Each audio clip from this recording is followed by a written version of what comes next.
Hey guys, welcome to the channel. As you see in the thumbnail, what if Deku married Mitsuki Katsuki part 7. Before I start, please do support for more awesome content and subscribe my channel and like this video. And also go support the TALESPINNER69 for writing that awesome fanfic. Let's start this video. One evening over at UA. On a day where there were no classes, the class wanted girls were hanging out in the common area of the wanted dorm building, which had recently finished being fumigated, thus allowing the students to move back in.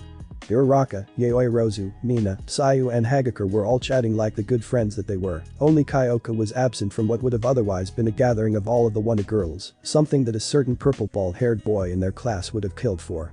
I'm kind of jealous that Class 1B gets to go on an international field trip while we're stuck here, Yaoi Rozu remarked casually, with a hint of envy in her tone. Shifting around in her seat at the table a bit, the rich girl continued, but then again, they took that creepy mushroom girl that's in their class with them. Thank goodness for that.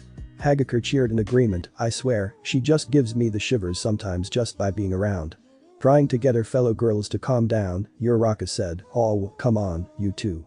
Sure, Kanoko seems a bit on the weird side, but she isn't necessarily creepy. A hint of dryness entered the gravity girl's expression as she dryly remarked, there's a certain someone else that I would give the title of creepy to.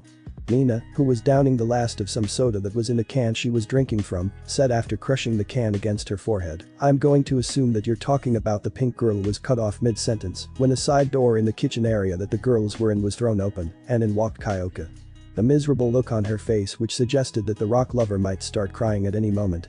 The look of misery on their friend's face did not go by unnoticed from the rest of the wanted girls, who all immediately got up and ran over to Kyoka's side. Kyoka, what's wrong? Sayu asked in her usual dry tone, although a good bit of concern was clearly shining through. Kyoka looked up from staring at the ground until her eyes were level with the other girls.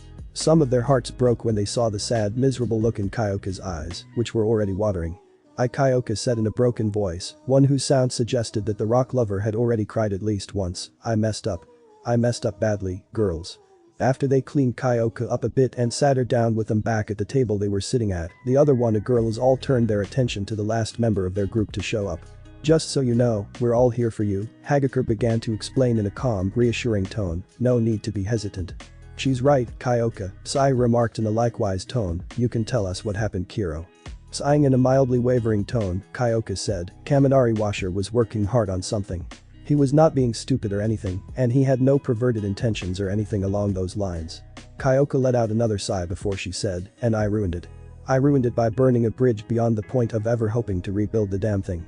The other wanted girls all exchanged worried, mildly confused looks. The only girl who was not involved in the exchanging of looks was Mina, who had a cool yet indifferent look on her face, as she occasionally shot an accusatory look at Kyoka. Not that any of the other girls saw any of the looks that the pink girl was throwing. None of the girls even said anything for a few brief moments before one of them, Yaoi Rozu, had the courage to speak up. What the rich girl began in a tentative tone, what exactly was it that you did, Kyoka? Sighing once again in a resigned, lame, and remorseful tone, the rock lover said, nothing that I'm proud of, that's for sure. Flashback. Earlier that day, Kyoka was surprised when Kaminari asked her to meet him down in the kitchen area of the dorms. To Kyoka's surprise, she saw that Kaminari had made a surprisingly elaborate breakfast for the two of them. From the looks of it, it seemed that Kaminari had skills in preparing meals that were comparable to the high-end chefs that worked for Yaoi Rozu's folks. But that's beside the point. The point here is that Kaminari made one hell of a spread with Kyoka in mind. Any boy who had such skills in the kitchen would automatically get a girl's attention, and the rock lover found that Kaminari's kitchen escapades were only the beginning of what the electric quirk boy had in mind for the day. After they had that epic level breakfast, Kaminari was able to convince Kyoka to accompany him. At first, Kyoka was a bit hesitant, given that the electric quirk boy had a bit of a reputation for favoring plans with varying levels of lewdness, his and Minetta's past scheme to get Kyoka and the other girls into cheerleading outfits being one such example. But to the rock lover's surprise, Kaminari had made no such movements. He merely wanted her to be with him for the day, with the two of them doing various things that would commonly be done by a boy and a girl that were on a date. They saw a movie, got lunch somewhere, and at one point Kaminari even got Kyoka a nice little gift, that being a DVD for a movie that she had been dying to see. Kyoka even found herself worrying that she was asking for a bit much, given the price tag on the DVD, but Kaminari saw the price as no big deal. Ioka was feeling very happy with the time she had with Kaminari, and at the same time she felt a lingering sense of guilt for having suspected the electric quirk boy for having any sort of ulterior motives. Today was one of the best days that the rock lover could recall having up to this point, and it was all thanks to Kaminari. Ioka couldn't believe herself for having suspected that Kaminari might have had Mineta-style thoughts about her, especially considering the fact that he never made moves towards her that would have suggested such intentions. Then Kyoka and Kaminari returned to the dorms from their date. "Ah, there you are, Kaminari," Shiro said as he and Kirishima greeted their friend and fellow Baku squad member when he returned to the dorms with Kyoka. To the piqued interest of the returning teens, the boys were both wearing grins that could be described as shit-eating. Seeing that his friends were clearly looking for him, Kaminari replied, "What's up, guys?" "Kaminari, bro, dude," Kirishima began, "check this out. You know that pony girl that's in class 1B with my bud Tetsutetsu? Well, shortly before you got here just now, Baku bro told me and Shiro here that he's got a serious thing for Pony. And what's more is that he wants the three of us to help him figure out a game plan to get Pony to like him back." Ioka was a bit surprised to hear that Bakugo, who is known for having an infamously short temper and is prone to violence, had fallen in love with a girl as cute and bashful as Pony. But even so, she couldn't help but find Kaminari talking with Kirishima and Shiro about how they would help their explosive friend get with the half-American girl to be a rather amusing sight. Additionally, the rock lover could not help but like how Kaminari was eagerly helping to figure out how to help a boy get with a girl that said boy had fallen for, as it was showing a side of Kaminari that Kyoka never knew that he had. This was yet another point that made her feel guilty for having suspected the electric quirk boy for having ulterior motives earlier. As the three boys talked while Kyoka stood by and watched, Mineta came waking over, having been summoned by the commotion. "Hey guys," Mineta greeted me. "What's going on?" During to face the newly arrived person on the scene, Shiro said, "Oh, sup, Mineta. Yeah, the boys and I are just talking about how we're going to figure out how to get Bakugo hooked up with Pony from 1B. The infamous pervert nodded once in understanding, his expression showing that he could appreciate what he had just heard. "Ah yes," Mineta began, "Pony's one of the hottest girls in our year, not to mention that rocking body she's got. Plus those hooves and horns she's got and her mixed heritage gives her something on an exotic flair." Nodding once again, Mineta said, "I can appreciate Bakugo's taste in girls." Mineta," Shiro began, "I'm pretty sure that Bakugo doesn't have the exact same intentions when it comes to girls that you do." Mineta merely chuckled in mild amusement in response. "Oh Shiro," the infamous pervert began, "you're amusingly naive when it comes to matters like this. As a boy, you'll soon learn that there is only ever one thing that we ever really care about when we're going after a girl." Mineta then jerked a thumb at Kaminari, who Kyoka was still standing next to. "Take our pal Kaminari here, for example," Mineta began. "I beg your pardon?" Kaminari replied, arching an eyebrow out of confusion, as well as a mild dash of surprise. "From the looks of how he's standing here with Kyoka, it's pretty clear that the two of them have just gotten back from a date," Mineta said to Shiro and Kirishima, and that he made any and every effort that he could think of to make it the best time out that Kyoka ever had. Crossing his arms over his chest, Mineta continued as he spoke to Shiro and Kirishima, "It's clear that our fellow man here put in all of that effort because he wants her to offer up. I mean, why else would Kaminari, or any guy for that matter, ever put so much effort into a girl?" "Excuse me," Kaminari exclaimed, "Mineta, dude, that is not." Slap. All talking was brought to a screeching halt when Kyoka slapped Kaminari across his face so hard that it left a very visible hand-shaped mark on the side of his face that was slapped. The volume of the slap also caught the attention of the other Baku squad boys and Mineta, all three of which winced in sympathy, as well as cringing a bit when they heard the slap, saw Kyoka's hand strike the face of the electric quirk boy. When he was slapped across his face, Kaminari also stumbled back a bit, mostly out of surprise. But he never actually fell over and was eventually able to regain his footing. When he did, Kaminari stood there as he, as well as Shiro, Kirishima and Mineta, all looked on to Kyoka, who wore a look of angry, frustrated embarrassment on her face. "So I was right," the rock lover said in a bitter tone, "you really were aiming to get into my pants this whole time." "Kyoka, no," Kaminari began, looking worried and a bit desperate, what Mineta said had. "Shut up." Kyoka screeched loudly, cutting Kaminari off and making him and the other boys that were there all wince. Turning around, Kyoka stormed off as she said, "Leave me alone, Kaminari. Also, go fuck yourself." Before any of the boys could find any words, Kyoka left. Flashback over. "Wow," Yaoyorozu began, her tone sounding shocked but also a bit subdued. "I knew that Kaminari was kind of the pervert, given that he has similar interests as Mineta, but I always had it that Kaminari wasn't as bad about it as Mineta." A look of mild resignation entering her face, the rich girl added, "Until now." Shut up, Yaoi Rozu, Kyoka scolded briskly, drawing a bit of surprise out of the Class 1 advice rep. That was only the first half of the story. Uraraka, Hagakure and Sayu all looked around at the rest of the group with mildly unsure looks. Mina, who was the only girl of the group that was really calm, breathed in through her nose before breathing back out through her nose. Given how said nose breathing sounded, the pink-skinned girl sounded as if she was just a mite upset on someone else's behalf. Yes, Yaoi Rozu, Mina began, her tone sounding a bit strained. Not that any of the other girls were able to notice it, we only have one half of the story. Turning to face Kyoka, Mina continued in the same mildly strained tone, Kyoka, you may proceed. Nodding once in thanks, the rock lover said, thank you Mina. To the group as a whole, Kyoka began, as I was saying. Flashback. Kyoka was walking through one of the halls of UA, clearly giving off a frustrated air. To the surprise of many, Kyoka was accompanied by Mei Hatsum, who was wearing her workshop gear outfit. Stretching her arms up into the air, Mei said to Kyoka, so that yellow-haired boy in your class was aiming to get lucky with you the whole time. And I almost fell for it like an idiot, Kyoka huffed in an annoyed tone. I still can't believe that I was so stupid to think that he didn't have any interest in trying to go that far. Placing a hand on Kyoka's shoulder, Mei replied, Kyoka, girl, you know that I got your back. If you're ever in the mood to castrate that idiot, just give me a holler, and I'll invent a handy little baby for you that you can use to do the deed. Crossing her arms over her chest, Kyoka said, normally I would be against going that far, but given the embarrassment that I just went through, I might just have to take you up on. Kyoka was cut off mid-sentence when she and Mei heard a majority of the Wanna boys talking amongst themselves a ways away. Curious, the two girls went to investigate, and halfway to their goal they heard Mineta cry out in extreme pain, which further spurred Kyoka and Mei. When the two girls got close enough to clearly hear what was going on, they hid around a corner to avoid being seen by the group of boys. But Kyoka and Mei were still able to peek around that corner and see what was going on. As such, they saw that Kyoka's classmates Tenya, Ejiro, Kirishima, Shiro, Tokoyami, Todoroki, Bakugo and Izuku were all standing around watching as Kaminari stood over Mineta, who was kneeled over on his knees and the right side of his face, both of his hands covering his crown jewels, as if they were just dealt a critical hit.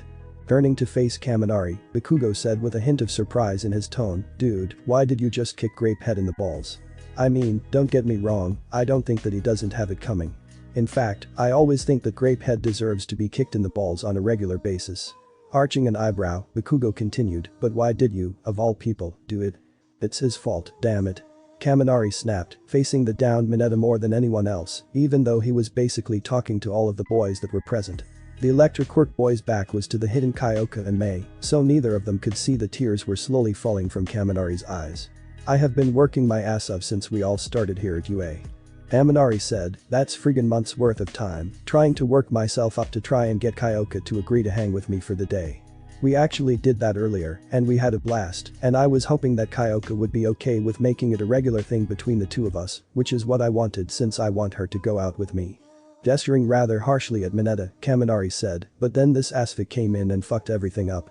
Stepping forward with a mildly confused look on his face, Tenya asked, excuse the intrusion, Kaminari, but it sounds as if your end goal here was to make our fellow classmate Kyoka your girlfriend. Would this be accurate to say, yes or no? After a few 10 seconds of silence, the Electric Quirk boy nodded slowly in the affirmative, giving only 2 or so nods. Ah, Tenya replied, a hint of sympathy in his tone as he was able to tell that Kaminari was in anguish, and how, pray tell, did our classmate Mineta ruin things for you? Turning to face the Wanna class rep, Kaminari said in a bitter tone, by being himself. Yeah, I'm not going to lie, Ejiro said as he stepped forward, Mineta did something similar when he caught me out on a date with Hagakure a while back. Luckily for me, I was able to salvage things and keep her from getting upset. Turning to regard Kaminari, Ejiro said with a sympathetic look on his face, but I guess that you weren't as lucky, huh? Kaminari turned his attention to the tailed boy, a look of upset sadness on his face. Seeing as how she told me to not only leave her alone but to go fuck myself, the Electric Quirk boy said as his voice started to crack a bit, a sign that he might start crying, I'd have to say yes. The other Wanna boys that were present had varying looks. Those that were regarding their upset classmate were sympathetic, and surprisingly Tokoyami walked up to Kaminari and gave him a reassuring hug, which was joined by Dark Shadow.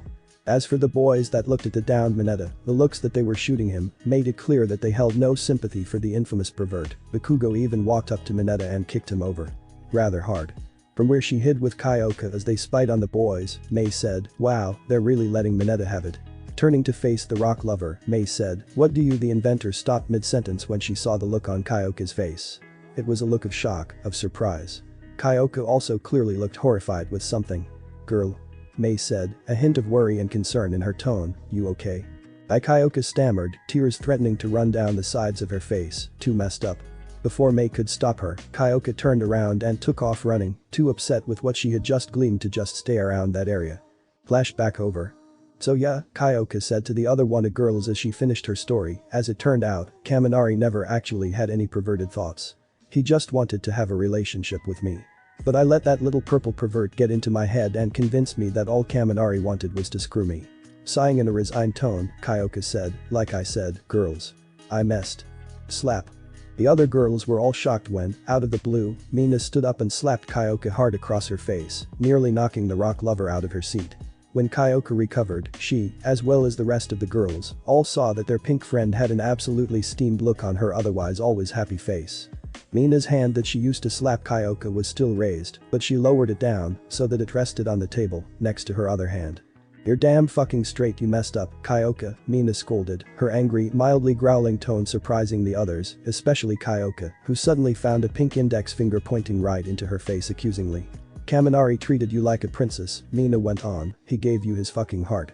But then you go and kick him in the shins until he lost balance and fell off the bridge." Although they wouldn't exactly agree with Mina's choice of metaphor in this situation, Uraraka, Tsuyu, Yaoi Rozu and Hagakure all agreed that Mina had gotten the point she's trying to make across quite well. The pink girl raised her hands up a bit before slamming both palms onto the surface of the table, starting all of the others in the process. "The absolute fuck is wrong with you," Kyoka, Mina snarled. "Do you know how much any of us girls here would fucking kill to have a guy like that? And this is Kaminari we're talking about here.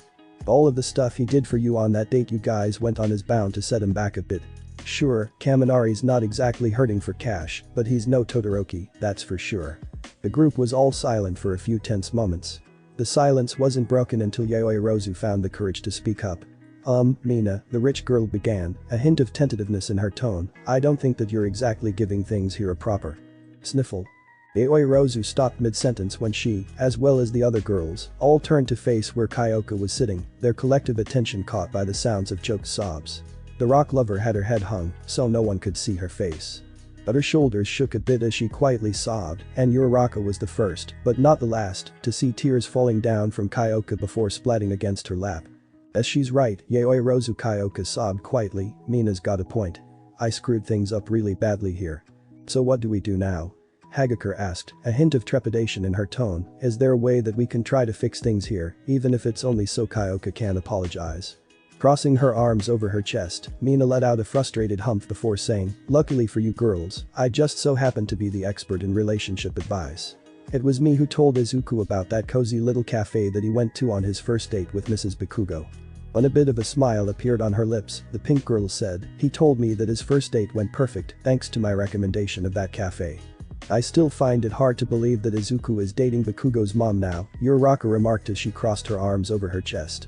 Not that any of the other girls were able to pick up on it, the ongoing situation of Kyoka's screw-up when it comes to her blowing up a Kaminari still had a lot of attention, but the gravity girl was giving off a slight air of jealousy. "I think that we're getting off subject here, girls," Hagakure said. Kyoka royally scuttled things between her and Kaminari. Tapping a fist into the palm of her hand, not that anyone could really see it, the invisible girl continued, "It's up to us to try and get things between Kyoka and Kaminari back to the point where they can at least be friends."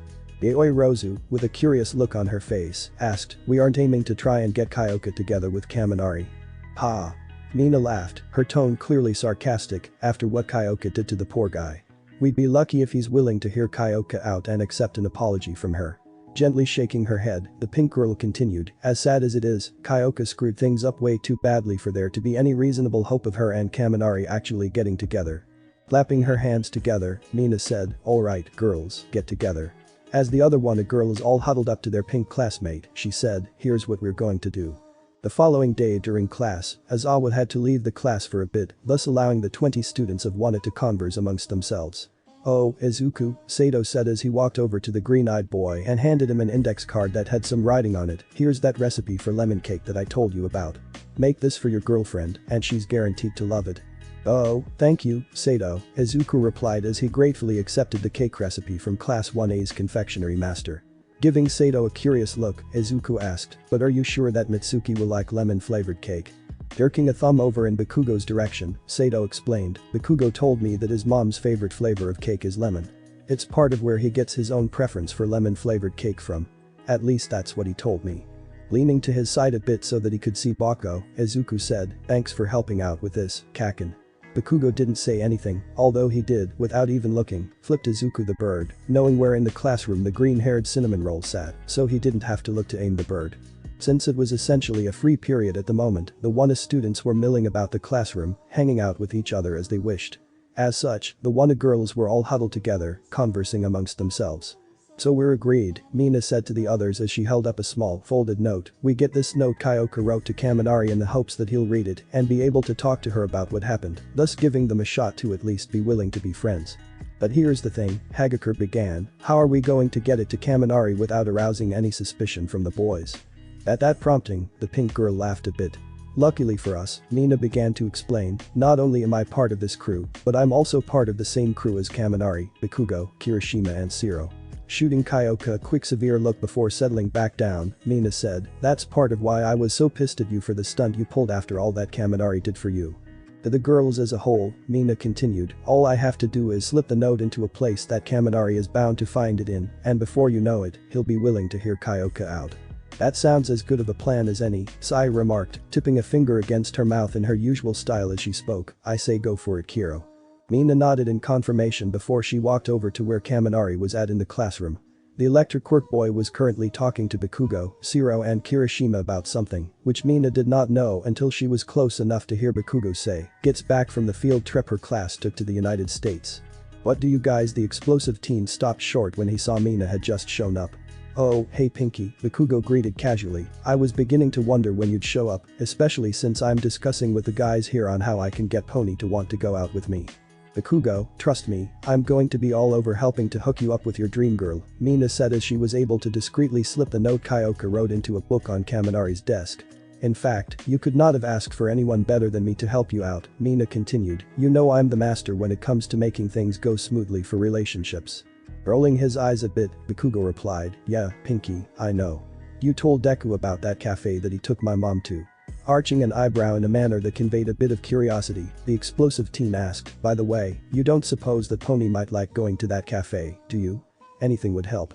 Nodding a bit in confirmation, Mina said, I have no doubt that she'd love the gesture, Bakugo. It also helps that the cafe sells a variety of snacks to go with the coffee that you get. The last time that I went there, I had a slice of this amazing apple pie, and I bet that Pony will love it since she likes apples so much. In fact, Tokoyami also gave that pie his approval since he went to try it after I told him about it. Bakugo said, apple pie, you say? After a few seconds of consideration, Bakugo asked, does the cafe also have some sort of lemon-flavored pie as well? Or maybe pumpkin pie? Mina, after hearing what Bakugo asked, was a bit surprised. Actually, yeah, Mina said, the cafe has both of those. Izuku told me that he had a slice of pumpkin pie with his coffee when he went there on his date with your mom, who had a lemon meringue pie slice with her coffee. With an amused smirk on his face, Bakugo said, well alright, Pinky. I'll just need the address of that cafe from you, then I'll try asking Pony out on a date with me when she and her class gets back from their field trip to the United States. A look of mild curiosity entered the explosive teen's expression before he asked, where is 1B going to in the United States, by the way? Shrugging indifferently, Shiro said, you tell me and we'll both know, dude. I don't think anyone here got it from the guys in 1B on where they were going. Crossing his arms over his chest, the tape dispensing boy remarked, we can always ask them when they get back, though. Bakugo, as well as the others in the Baku squad, all nodded in agreement. When Izawa returned to the classroom, some of the WANA students noted that he had a rattled and mildly worried look on his face.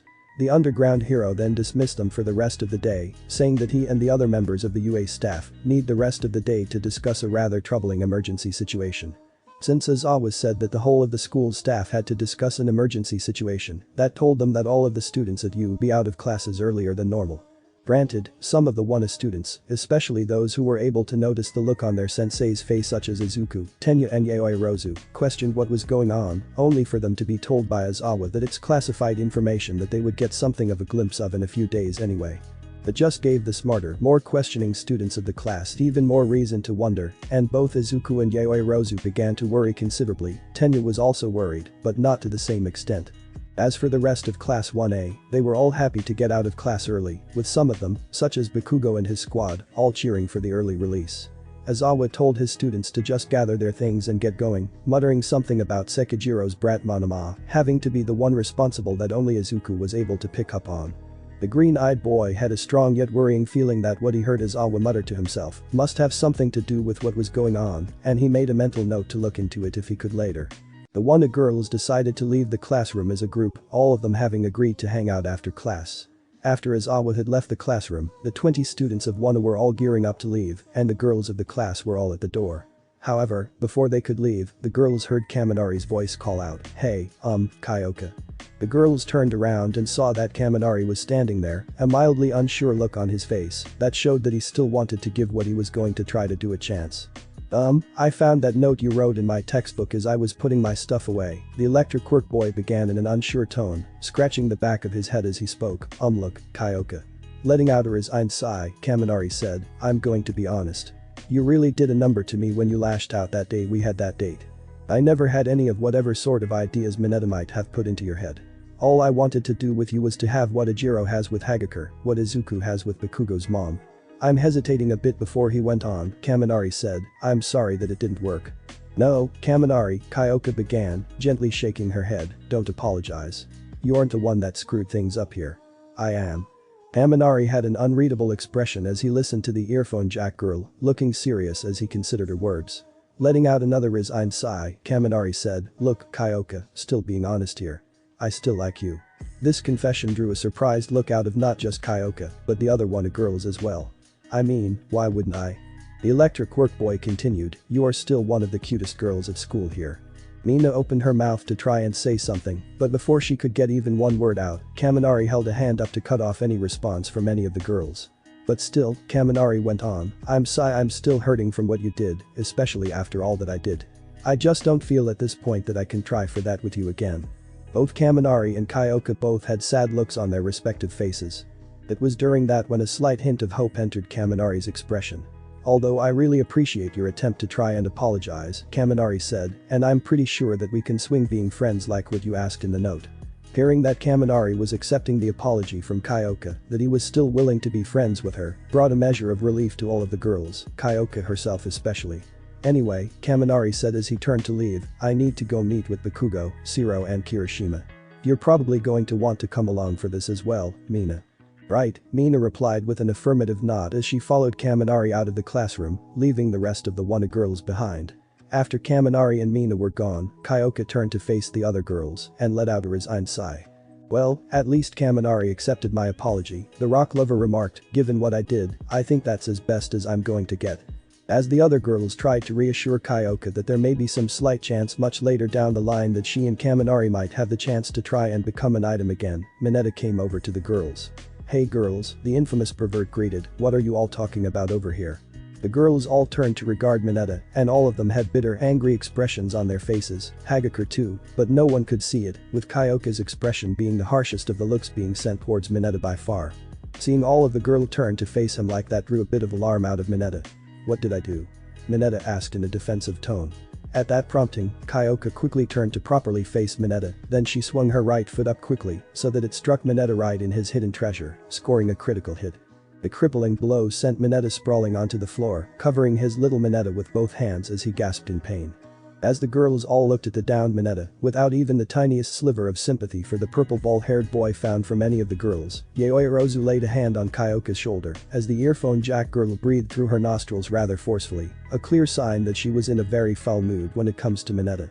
When she noticed that there was a hand laying on her shoulder, Kyoka turned to face the appropriate direction, thus seeing Yaoyorozu look at her with a look of understanding sympathy. Yaoyorozu said, "That was the right thing to do." Was a typical day of classes over at UA. Or rather, it would be, if it wasn't for the fact that classes were cancelled for the day before any of the students even got to the school building. Izuku voiced suspicion that classes being cancelled for the day today has something how their homeroom teacher Aizawa was acting yesterday afternoon when he returned to the classroom and told all of them that classes for the rest of that day were cancelled. The green-eyed boy also voiced concern with a look that he, as well as Yaoyorozu and Tenya, all noticed on the look on the face of the underground hero. But the rest of Class 1A, as well as any other UA student that you would ask, was ecstatic with having the day off from classes. May, who was looking forward to working on her babies in the workshop, was an exception, but everyone who is familiar with the pink-haired girl would have expected this out of her. As for Shinso, he said that he was going to take advantage of the surprise free day by going right back to bed, turning around and walking away. As the gathered crowd of students standing outside of the main school building of UA began to disperse, some of the WANA students began to converse amongst themselves. "Yo, Baku bro," Kirishima began as he turned to face his explosive friend, "what do you make of the teachers just up and cancelling classes for today?" With an amused smirk, Bakugo remarked, "It means that we don't have to put up with any of those stupid extras that we're usually forced to." Bakugo was cut off when he felt his phone go off in his pants pocket, so he reached in, fished out his phone, and saw that the caller ID was telling him that his mom Mitsuki was trying to get a hold of him. Scoffing in a mildly annoyed tone, Bakugo muttered more to himself than anyone else, "The hell does that old hag want?" Figuring that it would save trouble in the long run, the explosive teen decided to answer the call that his mom was trying to make to him. "You're lucky that classes were cancelled for today," Bakugo greeted Mitsuki when he answered her call, "because otherwise some stupid extra might have chewed me out for talking on my phone in the school." "Yes, classes were cancelled for today." "No, I have no fucking idea why classes were cancelled." "How the hell should I know if stupid Deku is?" Bakugo then suddenly held his phone away from his ear as Mitsuki shouted at him from the other end, clearly giving her son a royal chewing out for insulting his classmate Izuku, who Mitsuki was dating. After the shouting from his mom stopped, Bakugo said in a clearly annoyed tone, "Ugh, fine, I'm sorry for insulting your boyfriend. Anyway, Deku's still here at the school. In fact, he's about a dozen or so feet away from where I'm currently standing. I'll go ask him for you." The explosive teen then proceeded to walk over to where Izuku was talking with Uraraka, Tenya and Todoroki. Seeing his friend go over to Izuku's group, Kirishima decided to follow. When he and Kirishima made their way over to Izuku and his group, Bakugo said, "Oi, Deku." Izuku, as well as his friends, turned to face the newly arrived Bakugo. "Oh, is something the matter, Kakin?" Izuku replied. Holding up his phone, Bakugo said, "The old hag called me, and after I told her that classes were cancelled for today, she immediately asked if you would be free to go along with her on some sort of whatever that I didn't ask about because I don't care. It seems that you got a date today, Midoriya," Todoroki remarked. "I don't suppose you might give me some pointers on how I can get Ryuko to like me when she and the rest of 1B returns from their field trip, could you? Because it's clear that you know how to work with girls." Izuku began, a hint of embarrassment clear in his tone, "Honestly have no idea how I did it, Todoroki." Turning to face Bakugo, Izuku said, "Kakin, can you tell Mitsuki that I'm free to go with her today, and I'm ready whenever she is?" Rolling his eyes to express some annoyance, Bakugo held his phone back up to his head and said, "Yeah, mom, Deku's ready whenever you." To the explosive teen's confusion, the call had suddenly cut off. Slipping his phone back into his pocket, Bakugo turned to look at the others that were still hanging around the front of the main school building. "I think that she's coming right here to grab you, Deku," Bakugo said, his dry tone carrying a hint of exasperation. Just as Bakugo had said, Mitsuki was on her way to UA to pick up Izuku the moment she suddenly ended her call to Bakugo. It was to the surprise of Bakugo, Izuku and the others that Mitsuki pulled up in her car about 5 minutes after she ended her call to Bakugo, driving up really quickly before suddenly coming to a screeching halt right in front of the main gate in front of the school grounds. Bakugo, Kirishima and Izuku's friends watched as the ashy-haired woman drove off with a green-haired cinnamon roll, saying something about catching a movie. After Mitsuki's car was out of sight, Todoroki said to the rest of the group as a whole, "Well, that happened." Growling in a frustrated tone, Bakugo snarled, "I still can't believe that my mom is dating stupid Deku now. The hell is she even thinking?" "For once, I have to agree with you, Bakugo," Uraraka muttered dryly to herself, too quietly for anyone to hear her properly. When Tenya turned to her and asked what she had said, Uraraka said, "I was just wishing that Bakugo wasn't loud all the time." "Shove it, round face." Bakugo snapped as he pointed an accusing finger at the gravity girl. "The last thing I need right now is more crap when the old hag is giving me more than enough to hold me over for the rest of the year." Uraraka, with Tenya and Todoroki both looking ready to back her up, was about to get into a spat with Bakugo, but before she or anyone present could get a word out, they all heard someone clapping their hands together, cutting them all off, and prompting them all to turn to see who it was that was trying to get their attention. To the collective piqued curiosity of everyone there, it was Mineta that was clapping his hands to get their attention as he came walking over to them. With all eyes on him, Mineta turned his attention to focus on Bakugo. "Bakugo," Mineta began, sounding like he had a plan, "I couldn't help but overhear your complaining. To be honest, I can understand why you're upset." Gesturing to the explosive teen with his right hand, the infamous pervert said, "Hence why I come to you with an idea on how you can get back at Midoriya." "Oh?" Bakugo said, his interest piqued, and what do you have in mind, Grapehead? With a mischievous smile that had a hint of dark amusement, Mineta said, you should start up a relationship with Mrs. Midoriya. Everyone was staring at Mineta in stunned silence, as if he had just suddenly grown a second head, even though that's not how his quirk works at all. Excuse me? Bakugo began, easily sounding like he was liable to attack Mineta with explosions at any given moment. What the fuck did you just say? Now hear me out, Mineta said as he gestured for Bakugo to hold his horses. You're upset that Midoriya is in a relationship with your mom, right? Then the best way to get back at him is for you to have a relationship with his mom. You know, give Midoriya a taste of his own medicine. There is no fucking way that I'm going to do that, Bakugo said firmly, that is beyond wrong on so many levels. Shrugging indifferently, Mineta replied, fine then. It's no skin of my nose if Midoriya ends up as your stepfather one day. Knowing exactly how Bakugo would react upon hearing that, the infamous pervert immediately took off running, thankful that Bakugo was kept from going after him by Kirishima, assisted by Todoroki and Tenya, holding him back. After Mineta was out of sight, Bakugo snarled, I'll kill him. I swear I will. Grapehead is a dead man walking. Dude, chillax, Kirishima advised, Mineta's just trying to ruffle your feathers. Crossing his arms over his chest, Kirishima continued with an amused smirk on his face, besides, I bet that he's just pissy that Pony is effectively off the market for him, since you got your eyes on her. As Kirishima talked with Bakugo, Todoroki let out a relieved sigh, which was picked up on by both Uraraka and Tenya. When the two of them asked him about it, Todoroki explained to them, I was afraid that I might have had to kick Bakugo's ass when I heard that he was aiming to win over one of the girls in 1B, out of worry that it was Ryuko. Luckily, we just heard Kirishima say that Bakugo is after Pony instead. Eat shit, icy hot. Bakugo barked at the dual-natured quirk boy. Later that afternoon, Bakugo was hanging out with his squad, as Kirishima, Shiro, Kaminari and Mina were collectively referred to from time to time. The 5 teens were grabbing lunch at some burger place. They did have the day off from classes, after all, and they were eating together.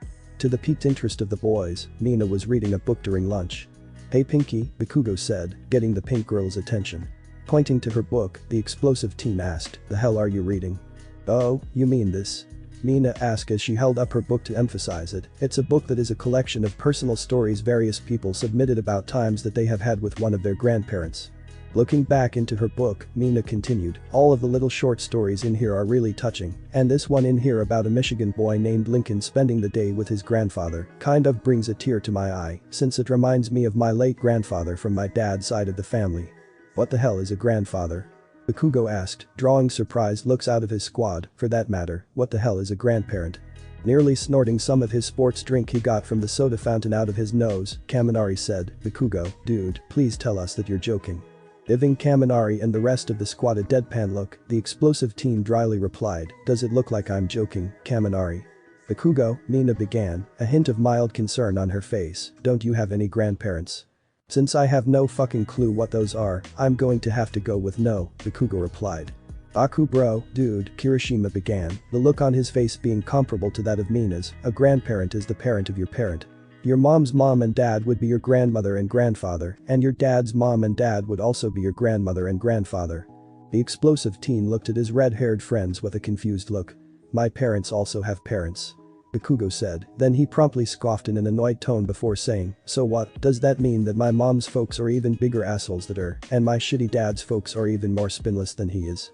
Crossing his arms over his chest, Bakugo said, great. Just when I thought my family couldn't be any lamer.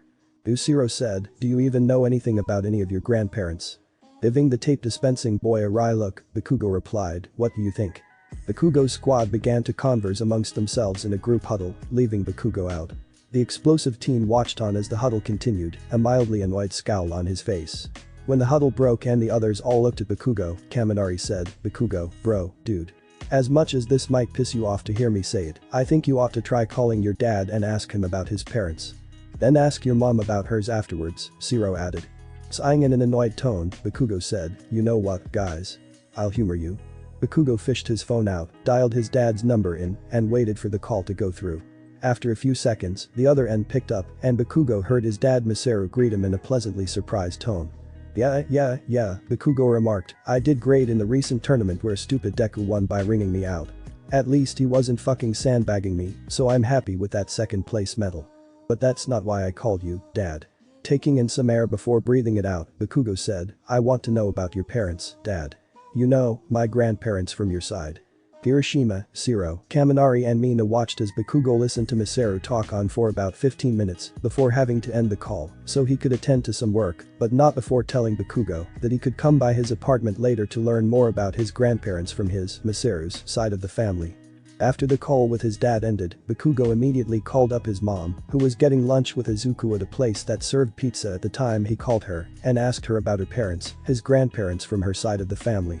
Just as it was when Bakugo had talked to Masaru, Mitsuki spent the better portion of 15 to 20 minutes going on, right before having to end the call because she was going to take, i.e. drag, Izuku along with her to go look at some stores at the mall.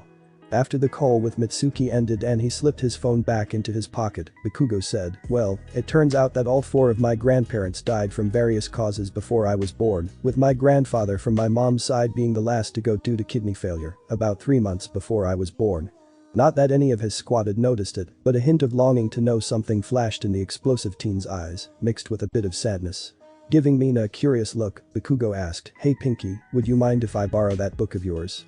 I want to give it a read." "Oh," Mina replied, both her tone and expression showing surprise that was mixed with a bit of piqued interest.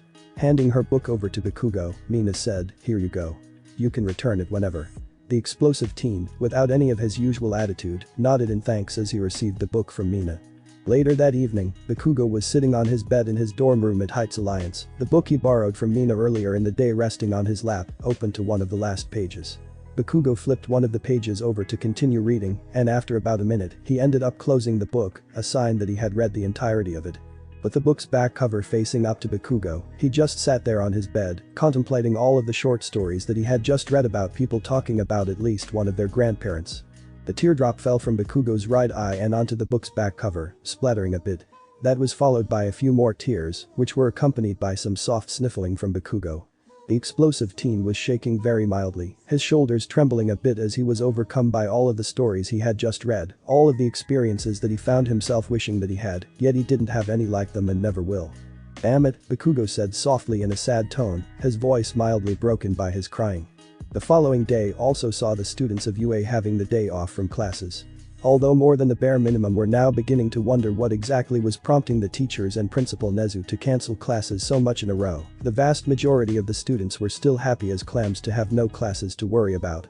Mina in particular was wondering what she would do with all of the free time on her hands, not wanting to waste even one moment of what she was calling her surprise vacation. And it wasn't just the students of UA that were happy with all of this free time, family of those students were glad to have this surprise free time to ask their children how things are going with them. Sai, when she got together with the other class 1 girls on the second whole day of cancelled classes, would tell them on how she was able to spend some time with her younger siblings, even helping her younger brother Sameter with advice when he told her about a girl in his class at the elementary school that confessed to him the day before. Of course, Mitsuki was also glad for all of the extra time off, but that was because she wanted more time with Izuku. Since all of Bakugo's squad was busy, he was left with nothing due to, and when he said as such, Izuku told him that Izuku's mom would need some help as she was going to be moving out some old furniture as she was getting new furniture to replace it. At first Bakugo objected to it, but Mitsuki, not wanting to upset her boyfriend's mother as she put it, yelled at her son to agree to help Inko. As such, Bakugo went to the Midoriya apartment to help Inko with the old new furniture. It wasn't much, just getting rid of an old armchair that was out of place with a much newer sofa that was in the living room. Given that he had literally nothing else to do for that day, Bakugo ended up just sitting on the sofa and watching TV. "Thanks again for helping me with the new armchair, Bakugo," Inko remarked, sounding like the thankful woman that she was. The explosive teen scoffed indifferently as he stared at a commercial that was advertising a line of shampoo bottles that were themed based off of various pro heroes. Bakugo thought that the one based off of Ryukyu was the most appealing of the lot, but only because it was the one with his favorite scent. Waving a hand in the air, Bakugo said, "It's no big deal, Mrs. Midoriya." "You know," Inko began, "I think that there is a good bit of time before Izuku returns from his date with your mother. I don't suppose that there's anything you might want to do until then." To be honest, Bakugo was not in any mood to do anything, given that he was still moderately annoyed that his mom was dating Izuku. Still, not wanting to incur the wrath of Mitsuki, Bakugo decided to suggest something that he found that he was a bit surprised at himself for suggesting, even though he meant it as a joke. He's not even sure where he got it from. "The FFT, I don't know," Bakugo began, "maybe we can bake cookies together?" "Sure, we can do that," the Midoriya matriarch replied casually, sounding amused by the idea. Bakugo, upon hearing Inko agree to the idea of baking cookies with him, turned around to look at the fuller-bodied woman. "Wait, seriously?" Bakugo said, sounding a mix of surprised and mildly confused that Inko so readily agreed to his suggestion that he made as a joke. Bakugo and Inko ended up making about 4 trays worth of peanut butter cookies based off of a recipe that Inko had in a cookbook that, as she told Bakugo, she bought at a yard sale. "So, tell me what you think," Inko said as she picked up and handed one of the cookies to Bakugo. Receiving the cookie from the Midoriya matriarch, Bakugo, still a bit surprised that his joking suggestion not only happened but got this far, took a bit out of the cookie. The explosive teen's eyes widened a bit out of surprise, as the cookie was pretty good. "Wow, Mrs. Midoriya," Bakugo said, "these cookies are foo." Bakugo suddenly slapped his right hand, the left one held the cookie he was eating, over his mouth. With a somewhat serious look on his face, Bakugo lowered his hand back down, before saying in a manner that sounded like he was being careful with his choice of words, "These cookies are pretty good." As he ate more of the cookie he held, Bakugo noticed that Inko was looking at him with a look of surprise on her face. When Bakugo returned that look with a curious look of his own, Inko said, "You were about to curse, but you caught yourself before you actually said any cursing, then you spoke like you were careful of what you were saying." Smiling a bit with a hint of happy pride in her expression, Inko remarked, "I bet your mother will be proud of you." Bakugo turned away from the fuller-bodied woman, a blushing look of embarrassment on his face. I'm just trying out some advice some friends gave me since there's this girl at school that I like, and I want her to like me," Bakugo explained, "and since one of my friends that I'm talking about is also a girl, I think that they know what they're talking about." Inko, for her part, could not help but giggle a bit as she saw the normally violent-natured boy acting like a bashful schoolchild. Inko's giggling only made Bakugo blush all the more harder. Later that afternoon, Mitsuki came walking in through the apartment's front door, with Izuku following her inside. Cold, blowing winds flew into the apartment until Mitsuki closed the door behind her and Izuku. "Hot fucking damn." The ashy-haired woman exclaimed, "It's as cold as a witch's teat out." Mitsuki stopped short when she, as well as Izuku, both caught the smell of freshly baked cookies. Looking over to where Inko was standing out in the kitchen with Bakugo, Mitsuki said, "Yo, Inko. You made cookies." "It was Katsuki's idea, believe it or not," Inko replied, "and thank you for closing the door when you did, Mitsuki. It really is a bit nippy out there." Bakugo shifted a bit when Inko said his first name, as well as grunting a bit in a clearly embarrassed tone. Stretching her arms into the air, Mitsuki said, "Yeah, well, I figure the Katsuki and I have been in you and Izuku's hair enough for today. We'll be taking off now." Nodding in understanding, Inko said, "Alright then, Mitsuki." Turning to where Bakugo was standing, the Midoriya matriarch said, "Katsuki, you ought to go get your coat and scarf on now before you leave with your mom. That cold will be killer if you aren't careful." "I don't have a scarf," Bakugo said, drawing a mildly shocked look out of Inko. "I did have a scarf a while ago, but..." Flashback. Bakugo, as well as all of his squad, were standing on a cement bridge over a wash that was currently flooded with water. A scarf was floating in the water right before a motorboat went over it, with propeller pushing the boat forward, shredding the scarf into useless scraps. After the boat was out of sight, the boys all turned to look at Mina, who had heh kind of look on her face. "Sorry about that, Bakugo," Mina apologized rather bashfully. "What made you think that throwing my scarf into the wash would save that seagull that was randomly swimming down there before it flew off as you threw my scarf to it?" Bakugo snapped, "For that matter, why did you want save that seagull, and why did you have to use my scarf of all things?" Then flashback. "And now I don't," Bakugo said as he finished his short explanation to Inko, Mitsuki and Izuku, and that is the end of that story. Crossing her arms over her chest, Mitsuki said, "And here I thought that the blonde boy who shot lightning out of his nipples was the dumb one of the group." "Mitsuki, that's not quite how Kaminari's quirk works," Izuku said, a hint of dryness in his tone. Turning so that he could leave the apartment, Bakugo said, "Don't worry, Mrs. Midoriya, I'll manage just fine." Snarking a bit, the explosive teen added, "Unless Pinky decides to take my jacket and throw it into a hobo's fire to help keep him warm." With that last bit, Bakugo left the Midoriya apartment with Mitsuki, leaving Inko and Izuku alone. After the blonde mother and son pair left, quickly opening and closing the door as they left so as to not let in too much of the cold air in, Inko held a hand to her chin as she hummed in a contemplative manner. The following day did see some classes at UA, but Izawa quickly informed his students that it was going to be a half day. As the underground hero left his students to themselves as he went to go see Nezu and a few other school staff members about something, Kirishima, Kaminari and Shiro all turned to Bakugo, who was currently taking off a scarf that clearly looked like it was knitted by someone who was working on it at home. "You get a new scarf, bro?" Shiro asked as he pointed to the homemade scarf, which Bakugo just put away into his school bag. Yeah, Bakugo replied, and I swear that if Pinky does with this scarf what she did with my last one, I will not hesitate to shove an explosion right up her ass. Akin, I don't think that you have to go so far, Izuku said, besides, I'm certain that Mina won't do the same thing again, especially when you explained to her that my mom made that scarf for you. Izuku mentioning where Bakugo got his new scarf from drew surprised looks out of Kirishima, Shiro and Kaminari. Mina, who at that moment just came over with Izuku's usual friends, also heard where Bakugo got his new scarf from and was likewise surprised, as was Uraraka, Tenya and Todoroki. Mrs. Midoriya knitted a scarf for you? Mina asked, sounding more surprised than anything else. They also baked cookies together yesterday, Izuku began to tell Mina and the others, and my mom mentioned that at one point, Bakugo caught himself cursing and changed what he was saying to keep from actually saying any curse words. Wait.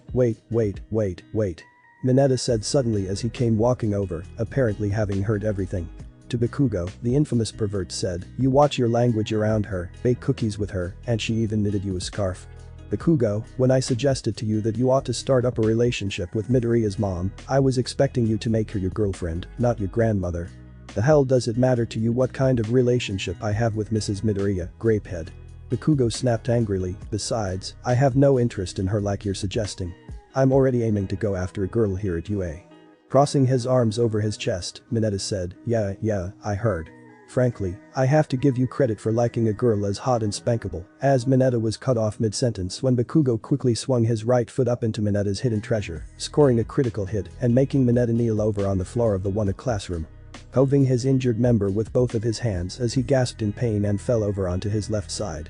Pointing a warning finger at the downed Mineta, Bakugo snarled, you so much as loot even one hair on Pony's head, and I swear I will personally drop kick you off of the highest point here at UA that I can find and drag you up to. The same threat also applies if you ever again suggest that I should try and date Mrs. Midoriya. After he was done venting at Mineta, Bakugo looked around as he saw everyone look at him. What?